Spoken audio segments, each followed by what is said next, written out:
Hey everybody, welcome to Bass Lake Park. This is Steve McElhaney, Park Naturalist. We're going to do a mini virtual field trip for you guys, and we're going to talk about predators and prey. So simply put, a predator is an animal that's going to chase and eat another animal. The prey is the animal that's running away that does not want to be eaten. So in nature, all animals can be predators and prey. Let's take a mouse, for example. They can be a prey for another animal, but they can also be a predator when they're catching a bug. So animals can be both predator and prey depending on what animal is chasing what other animal. So we're going to talk about owls. Owls are nature's pretty much perfect predator. So let's talk about the barred owl and let's talk about what makes him nature's perfect predator. All right, so here's our barred owl. He is a native to North Carolina. It's a very common species in North Carolina. So let's talk about what makes this guy a perfect predator. So we're going to zoom in, and the first thing we're going to talk about is the talons. The talons on the owls are really neat. This is what they use to grasp their food, and it's very sharp claws. Now, the neat thing about a talon, they can have up to 200 to 500 pounds per square inch in their grasping strength. That means if this guy landed on you, he could crush your wrist. He's got a lot of power inside the talons and the claws of his foot. So they're really neat. They're designed to lock in and get animals, and it's an awesome tool they have. If we pan out and we cover and go up, the wings, what's on the wings? These feathers. Now, there's two things about the feathers. They're camouflaged. Camouflage means he can blend into the tree. If he's up in a tree, he stands still, we cannot see him. Also, with feathers, he's allowed to fly. Being able to fly is a very, very big bonus for him to go hunt his food. If you ever hear an owl or a big bird, if they fly, you hear that initial 1 or 2 flaps of the wings. Underneath their wing, they have down feathers. These are very soft feathers, and it muffles the sound in flight. So they almost have a silent flight when they're flying. So they're really neat. If we pan to the face, we now have the beak. The beak of the owl is designed to eat. On this animal, the barred owl, his beak is pointed, so he's designed to eat meat. It's pointed, it can rip the meat off, it's a really neat tool. If you can picture Toucan Sam, the Fruit Loop bird, his beak is big and rounded. He's designed to eat nuts and berries. So the size and shape of the beak will tell you what kind of meat or what kind of food that animal will eat. So now that we're looking at the face, we see his eyes. They're big eyes. This guy can sit up in a tree and see a tiny mouse from 2 to 3 football fields away. He's also got what we call binocular vision. So his eyes are like mini binoculars. They can zoom in on a tiny, tiny mouse 1 to 2 football fields away. That's a long distance. Now, we're also looking at the head. Does he have ears? It doesn't have any external ears, but owls actually have really good hearing.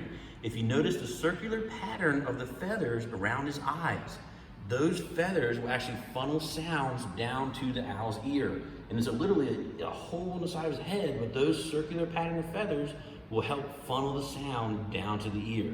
So he has really good hearing. So the neat thing, the last thing we're gonna talk about the owl is his best adaptation. He can actually spin his neck in 270 degrees. So if he's sitting against a tree, he can look all the way over his left shoulder and all the way over his right shoulder in a whole 270-degree field of view.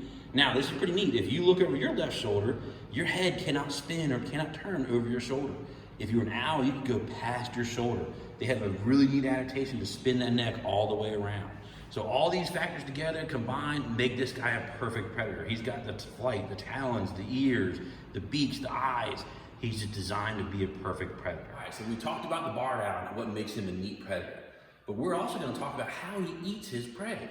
Now, if you're thinking he catches a mouse, does he take it and eat it like a chicken wing and just throw it off into the distance? Or does he take bites out of it? They actually do something really neat. An owl will actually eat their prey whole. So he swallows the mice down in his belly. And now his belly does this really neat thing all by itself. It takes the mouse and it starts digesting the mouse. It'll push the fur to one side, and then it comes back and starts digesting everything else. It then pushes the bones, the stuff it cannot digest, the teeth, the bones, the claws, the nails, it pushes over here. So it continues to digest, and this is all happening inside the owl just naturally. So once he's digested everything, it then pushes the bones and all that hard stuff back to the belly, and then it takes and pushes the fur back, and it actually encases all that into a pellet or a fur pellet. And now the neat thing is that owl is ready to let that pellet go. And he goes, and he spits out an owl pellet. The reason he covers it in the fur is if he were to do that with no fur on it, the claws, the teeth, the bones would actually hurt the owl when he spits it out. So the fur encases it and makes it a really neat pellet and he actually lets all that out, he spits out the pellet, what we call an owl pellet. So let's zoom in, let's look at an owl pellet and see what we can see inside a pellet. So now this is an owl pellet, and again, these are just naturally formed inside the owl's belly. They have wrapped all the bones, the claws, the teeth inside that fur.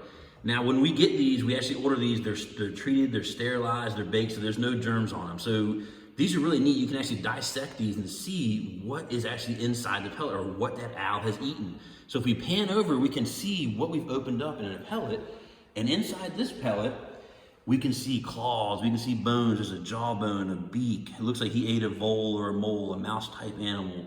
All kinds of bones and all kinds of teeth, so they're really neat. It's kind of like an exploration where you can see what the owl has been eating. And this all happens naturally, again, inside the owl. And this is how he gets rid of all the bones that he cannot digest. So let's zoom in real quick and look at the pellet. It goes from the whole pellet, and we dissect it open, and we find the treasure. All right, guys, hope you had fun with this little mini lesson on predators and prey. We talked about the barred owl and all the neat things about them. So have fun with this, guys. Hope you had a good time. Come back and see us for some more virtual mini lessons.